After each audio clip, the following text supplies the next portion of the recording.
Du bist auf der Suche nach dem passenden Laptop zum Auflegen, um deine Musik zu mixen, um als DJ unterwegs zu sein, dann ist dieses Video das, was du dir ansehen solltest.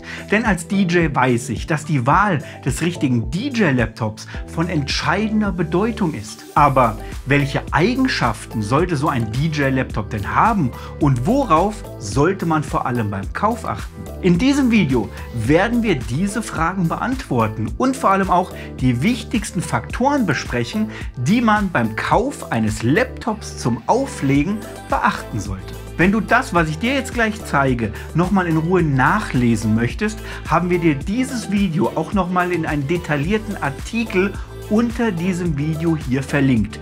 Da findest du auch direkt schon 3 empfehlenswerte Laptops, die du jetzt sofort kaufen kannst, um bedenkenlos mit dem Auflegen zu starten. Aber mehr Infos bekommst du jetzt hier in diesem Video. Viel Spaß!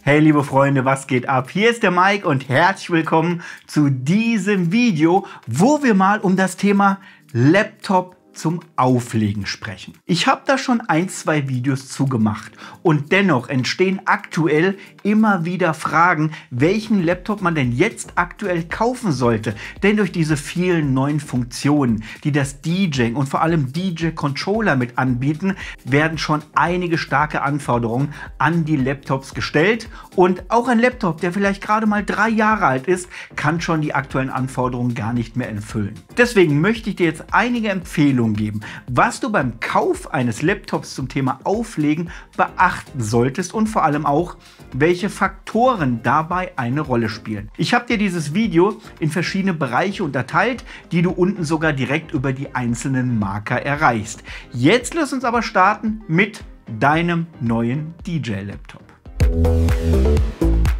Punkt Nummer 1, auf was du achten solltest, sind die empfohlenen Systemanforderungen der DJ-Software, die du verwenden willst. Also ganz weit, bevor du überhaupt einen DJ-Laptop kaufst, solltest du dich über die empfohlenen Systemanforderungen deiner DJ-Software informieren, die du auch verwenden möchtest.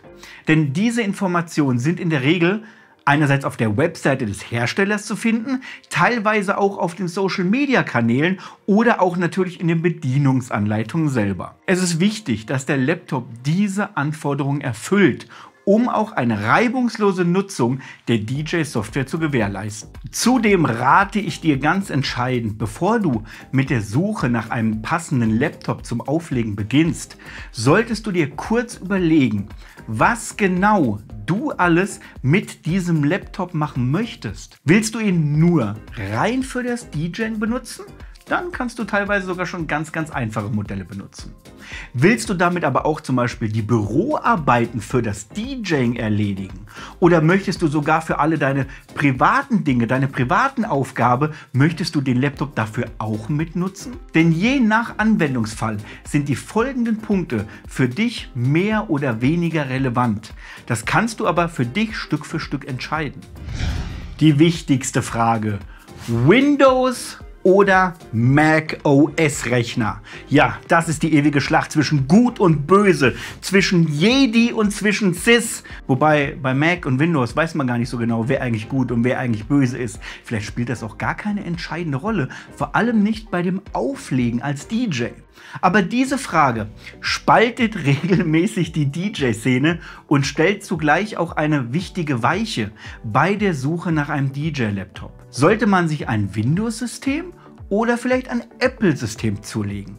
Ehrlich gesagt, ich habe beides. Ich habe ganz klassisch mit einem Windows-Laptop angefangen und habe da meine DJ-Software, das ist bei mir Virtual DJ, mit draufgeladen.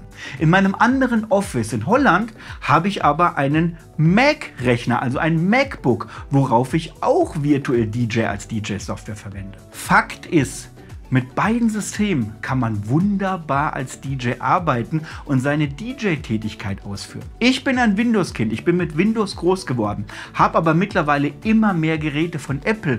Ich habe ein iPhone, ich habe eine Apple Watch, normalerweise hier am Handgelenk mit dran, ich habe ein iPad Und ich habe sogar die ganzen Kopfhörer von Apple. Die großen, die kleinen, die mittleren, also alles Modelle, die es letztendlich gibt. Irgendwann habe ich gesagt, hey, damit das alles untereinander kompatibel ist, würde ich mir für mein Zweitbüro lieber gerne ein MacBook holen, weil die untereinander einfach besser harmonieren. Und vielleicht hilft dir das ja schon bei deiner Entscheidung weiter. Im professionellen Bereich ist jedoch ein klarer Trend zu erkennen. Wer im Musikbereich auf einem hohen Level arbeitet, verwendet sehr häufig einen Laptop, also ein MacBook von Apple. Diese MacBooks gelten vor allem als sehr stabil, da sowohl die Hardware als auch das Betriebssystem, das ist der Mac OS von Apple, selbst hergestellt werden und perfekt aufeinander abgestimmt sind.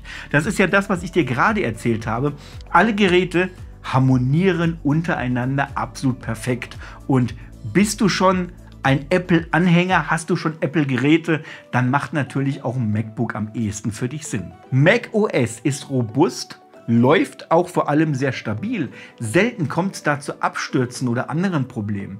Dies ist für uns DJs besonders wichtig, da jeder Ausfall während deines Auftritts echt katastrophale Folgen haben könnte. Jeder DJ muss für sich individuell schauen, ob er Windows oder lieber Mac OS nutzen möchte. Beide Systeme haben ihre Vor- und ihre Nachteile. Eine klare Empfehlung kann ich jetzt nicht direkt aussprechen, weil ich verwende ja beides. Und vielleicht bist du eher schon dein Leben lang der Windows-Nutzer gewesen, dann macht vielleicht auch ein Windows-Laptop Sinn. Bist du eher Apple vertreten, macht natürlich auch eher ein MacBook Sinn. Ein ganz wichtiger Punkt übrigens auch ist der Aufbau eines DJ-Laptops. Also jeder Laptop besteht aus verschiedenen Komponenten, die wir uns im Hinblick auf das DJing jetzt mal etwas genauer anschauen sollten. Zuallererst gibt es da den Prozessor. Der Prozessor oder auch CPU genannt, das ist das Herzstück eines jeden Laptops. In Laptops werden hauptsächlich Prozessoren von Intel und von AMD verbaut. Die meisten DJ-Laptops verwenden gerade jetzt aktuell Intel Core i5 oder auch i7-Prozessoren. Diese bieten eine gute Leistung und sind für die meisten DJ-Anforderungen auch vollkommen ausreichend. Es gibt aber auch DJ-Laptops, die mit AMD Ryzen-Prozessoren ausgestattet sind, die ebenfalls eine gute Leistung bieten. Achte am besten darauf, dass der Prozessor nicht älter als 2 bis 3 Jahre ist, da es sonst bei neuen Funktionen der DJ-Software zu Leistungsproblemen kommen kann. Eine Ausnahme dabei bilden die neueren Laptops von Apple, also gerade so Modelle ab 2020 damals, mit selbst entwickelten Prozessoren. Die gibt es unter anderem gerade aktuell mit einem M1-Prozessor, die gibt es aber auch mit einem M2-Prozessor und das sogar noch in verschiedenen Abstufungen. Die werden direkt von Apple gebaut und bieten kaum noch Neugeräte mit irgendwelchen Intel-Prozessoren an. Gerade diese neuen Prozessoren bieten eine viel bessere Leistung und sind viel effizienter als gerade die älteren Modelle. Also perfekt für uns DJs und für alle, die damit Musik auflegen wollen. Ein weiterer wichtiger Punkt ist der Festplattenspeicher. Denn Festplattenspeicher ist für uns DJs ein ganz wichtiger Punkt bei der richtigen Wahl deines Laptops zum Auflegen. Also es gibt 2 gängige Arten von Festplatten auf dem Markt. Das eine ist eine HDD, das steht für Hard Disk Drive Festplatten. Das andere ist eine SSD, das steht für Solid State Drive Festplatten. Aber worin unterscheiden sich denn diese beiden Typen? Guck mal, eine HDD-Festplatte verwendet sogenannte Magnettechnologie, um Daten auf einer rotierenden Scheibe, ähnlich wie so ein Turntable hier, zu speichern. Diese Technologie ist vor allem kostengünstig. Die gibt es schon seit gefühlt 30 Jahren, wird die schon in Computern verbaut. Aber im Vergleich zu SSD-Festplatten ist sie langsamer. Eine SSD-Festplatte hingegen nutzt sogenannten Flash-Speicher. Das funktioniert genauso wie ein klassischer USB-Stick. Um Daten zu speichern, haben SSD-Festplatten keine beweglichen Teile mehr, sind daher vor allem schneller und auch zuverlässiger als HDD-Festplatte. Also das, was die HDD-Festplatte mal in Form wie in Film eine DVD war, ist die SSD, das wäre dann die Blu-ray. Das ist sozusagen das Modernere davon. Außerdem verbrauchen auch SSD-Festplatten weniger Strom und erzeugen auch weniger Abwärme, was gerade bei Laptops eine entscheidende Rolle spielt. Also gerade als DJ empfehle ich dir eher eine SSD-Festplatte zu nehmen, da sie für unsere Zwecke am besten geeignet ist. Neben dem richtigen Typ an Festplatte ist aber auch die Speichergröße sehr wichtig, da große und viele Musikdateien viel Speicherplatz benötigen. Gerade aktuell, wo wir auch immer mehr mit Stems arbeiten, werden Stems-Dateien separat auf Festplatten gespeichert und diese Dateien sind vielfach größer als die Originalmusikdatei. Das heißt, wir brauchen Speicherplatz. Weißt du, wie viel Gigabyte Musik du momentan überhaupt besitzt? Wenn nicht, solltest du dir da mal einen Überblick drüber verschaffen. Denn neben den Musikdateien verbrauchen auch das Betriebssystem, die ganzen Programme, die du drauf hast und andere Dateien einfach Speicherplatz auf deinem Laptop. Achte darauf, dass du genügend Platz hast, um alles zu speichern. Bei vielen Laptops kannst du auch die Festplatte selbst auswechseln und bei Bedarf einfach eine größere einbauen. Bei den neuen MacBooks von Apple ist das aber leider nicht möglich. Ich empfehle dir wirklich mindestens eine Speichergröße von 512 GB zu nehmen, wenn nicht sogar 1024 GB, also ein Terabyte. Gerade wenn du gerne Stems benutzt, dann geh mit dem Speicherplatz lieber nach oben. Speicherplatz ist heutzutage gar nicht mehr zu teuer, aber wenn er nicht vorhanden ist, kann dich das viel kosten. Worauf du unbedingt achten solltest: Arbeitsspeicher. Der Arbeitsspeicher, auch RAM genannt, RAM, der dient als temporärer Speicher für laufende Anwendungen und Programme. Also er dient sozusagen als Kurzzeitgedächtnis. Wenn du ein Programm öffnest, werden Teile davon in den Arbeitsspeicher geladen. Nicht in den Festplattenspeicher, sondern in den Arbeitsspeicher. Von dort können diese Dateien sehr schnell vom Prozessor abgerufen und verarbeitet werden. Das funktioniert zum Beispiel live, während du Musik lädst, bearbeitest, mixt. Dann funktioniert all das in dem Arbeitsspeicher. Sobald das Programm, was du nutzt, beendet wird, werden die Dateien aus dem Arbeitsspeicher auch wieder rausgenommen. Wie bei der Festplatte kann man auch den Arbeitsspeicher bei vielen Laptops selbst austauschen und bei Bedarf auch einfach durch größeren Arbeitsspeicher ersetzen. Bei den neuen MacBooks von Apple ist das leider wieder oder auch nicht möglich. Ich empfehle dir wirklich mindestens 8 GB Arbeitsspeicher. Ich empfehle dir sogar eher 16 oder 32 GB Arbeitsspeicher zu nehmen. Also wenn du die Wahl hast und du kannst für ein paar Euro mehr dir einfach viel mehr Arbeitsspeicher reinmachen, dann mach es. Dann ist dein Laptop auch zukunftssicher, weil Arbeitsspeicher oder sagen wir es mal so, die Anforderungen, die unsere modernen Systeme an Arbeitsspeicherplatz verbrauchen, die werden immer größer. Hab lieber von vornherein schon ein wenig mehr. Worauf du auch achten solltest, ist die Grafikkarte. Ja, die Grafikkarte. Ja, auch zum Auflegen. Die spielt sogar eine entscheidende Rolle. Denn wie der Name schon sagt, ist die Grafikkarte für die grafische Verarbeitung und Darstellung der Programme auf deinem Laptop zuständig. Alles, was du auf dem Bildschirm siehst, wird vorher von der Grafikkarte berechnet und dann auf dem Bildschirm weitergeleitet. In unserem Fall als DJ ist die Grafikkarte auch für die Berechnung der Stem-Dateien zuständig. Ja, das macht die Grafikkarte, da der Prozessor oft schon einfach mit vielen anderen Aufgaben des Computers beschäftigt ist. Außerdem bietet die Grafikkarte durch ihren technischen Aufbau einige Vorteile, die bei der Berechnung von Stem-Dateien sehr hilfreich sind. Denn gerade wenn du als Video-DJ unterwegs bist, solltest du bei der Wahl der Grafikkarte besonders darauf achten, dass diese genug Leistung für die Ausgabe auch gerade auf mehreren Bildschirmen besitzt. Weil dein Video-DJ-Bild, das soll ja nicht vor dir auf dem Laptop laufen, sondern das soll ja auf Fernseher, an Beamer und auf Leinwände gesendet werden, manchmal sogar auf mehrere gleichzeitig. Ich würde dir mindestens eine Nvidia GTX 1050 mit mindestens 4 GB RAM, auch die Grafikkarte hat einen Arbeitsspeicher, oder sogar höher empfehlen. Ja, Je nachdem, wann du dieses Video siehst, kann es sogar sein, dass es modernere Modelle gibt und du dann vielleicht sogar auf 8 GB, auf 16 GB oder sogar auf höher oder auf mehr Arbeitsspeicher der Grafikkarte achten solltest. Apple spielt hier gerade mit den neueren Laptops wieder eine Sonderrolle, denn dort ist die Grafikkarte auf dem gleichen Chip wie die CPU verbaut.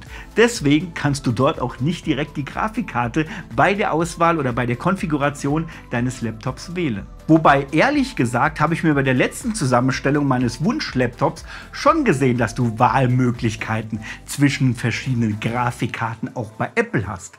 Je nach Laptop ist das möglich oder nicht.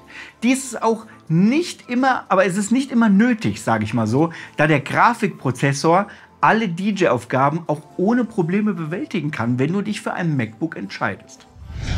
Eine weitere wichtige Rolle ist der Bildschirm. Denn die Größe deines Bildschirms bestimmt auch gleichzeitig die Gesamtgröße deines DJ-Laptops. Ein kleiner Bildschirm macht dein Laptop kleiner und meistens auch leichter. So kann man ihn leicht mitnehmen und er nimmt auch nicht so viel Platz weg. Ein großer Bildschirm macht das Arbeiten am Laptop etwas einfacher. Die Anzeige der DJ-Software ist größer und gerade deine Library kann dadurch leichter durchsucht werden. Ich habe irgendwann mal gemerkt, umso älter ich werde, umso mehr Probleme habe ich damit, die ganzen Schriften und die ganze Library überhaupt noch zu lesen. Ich bin so ein DJ, ich muss mir meine Schriftgröße schon eine Nummer größer stellen, damit ich überhaupt alles lesen kann.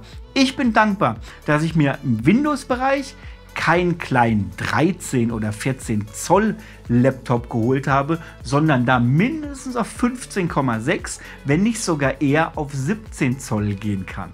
Eine ähnliche Wahl hast du übrigens auch bei Apple. Wenn du viel als Outdoor-DJ unterwegs bist, spielt vor allem die Helligkeit des Displays eine entscheidende und wichtige Rolle.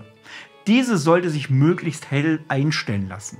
Es gibt sogar spezielle Laptops, die ein mattes Display haben. Dadurch werden Reflexionen auf dem Display reduziert und du kannst viel besser im Freien als DJ arbeiten. Achte vor allem darauf, dass der Bildschirm eine sogenannte Full HD Auflösung hat. Wenn du mit größeren Monitoren arbeitest, ist sogar eine 4K Auflösung, das ist dann doppeltes Full HD, zumindest von der Berechnung, weil es dann 4 Felder sind, mit drin. Ich empfehle dir, eine Bildschirmgröße von mindestens 15 Zoll zu haben. Worauf du auch achten solltest, ist die Tastatur. Denn hier gibt es wirklich eine wichtige Sache zu beachten. Möchtest du eine beleuchtete Tastatur haben? Das erleichtert dir das Tippen in dunkler Umgebung. Und wir DJs arbeiten oft in dunkler, bunter Partylichtatmosphäre drin, dass man nicht immer direkt sehen kann, welchen Buchstaben du tippst, vor allem wenn du mal in deiner DJ-Software, in deiner Library nach einem Titel suchen möchtest. Ich finde das sehr praktisch und würde auch dir eine beleuchtete Tastatur empfehlen. Mach's einfach und dank mir später dafür. Eine weitere wichtige Rolle spielt die Soundkarte. Da du als DJ in den meisten Fällen immer mit einem zusätzlichen Controller arbeitest und die auch eine eigene Soundkarte eingebaut haben, ist die Soundkarte deines Laptops gar nicht so wichtig. Hier ist die eingebaute Soundkarte, die da drin ist, vollkommen ausreichend. Ein kleiner Tipp aber für alle Windows-User. Benutze bitte nicht den Standardtreiber für Audioprogramme in Verbindung mit der Laptop-Soundkarte. Es gibt einen sogenannten ASIO-Treiber, der eine deutlich bessere Latenz bietet. Das macht das Arbeiten einfach nochmal um einiges einfacher. Yes, das sind alle Tipps und alle Faktoren, die bei deiner Suche nach einem geeigneten Laptop zum Auflegen eine entscheidende Rolle spielen. Und ein gut ausgewählter und leistungsfähiger Laptop ist ein wichtiger Bestandteil des Equips eines jeden DJs, zumindest die, die noch aktiv mit Laptop arbeiten. Mit den Informationen aus diesem Video und ein wenig Recherche kannst du dir einen guten DJ-Laptop auswählen, der deinen Anforderungen entspricht und auch die beste oder bestmögliche Leistung für deine DJ-Aktivitäten bietet. Wenn du ein perfektes Modell empfohlen haben willst, dann habe ich dir mal 3 Stück unter diesem Video und auch in dem passenden DJ-Blogartikel verlinkt. Guck sie dir gerne an. Das sind die Modelle, die ich dir aktuell empfehlen würde. Ansonsten, mit was bist du unterwegs? Hast du dir vor kurzem einen neuen Laptop geholt? Möchtest du dir einen Laptop holen? Welche Art DJ bist du? Für was möchtest du es benutzen? Zu Hause für dich selber, einfach so als Hobby, das Arbeiten mit einem Controller? Bist du der Mobile DJ? Bist du der Club DJ? Schreib es mir doch ganz einfach unten in die Kommentare mit rein und lass uns da noch ein wenig mehr über das Thema Laptop diskutieren. Ansonsten, wenn du Bock auf mehr DJ-Tipps hast, empfehle ich dir, diesen Kanal hier zu abonnieren, denn regelmäßig erwarten dich brandneue Videos rund um das Thema Musik auflegen, Lieder mixen und auch die ganze Technik, die ein DJ so braucht. Ich sage vielen Dank fürs Einschalten. Bis zum nächsten Mal. Mach's gut, der Mike.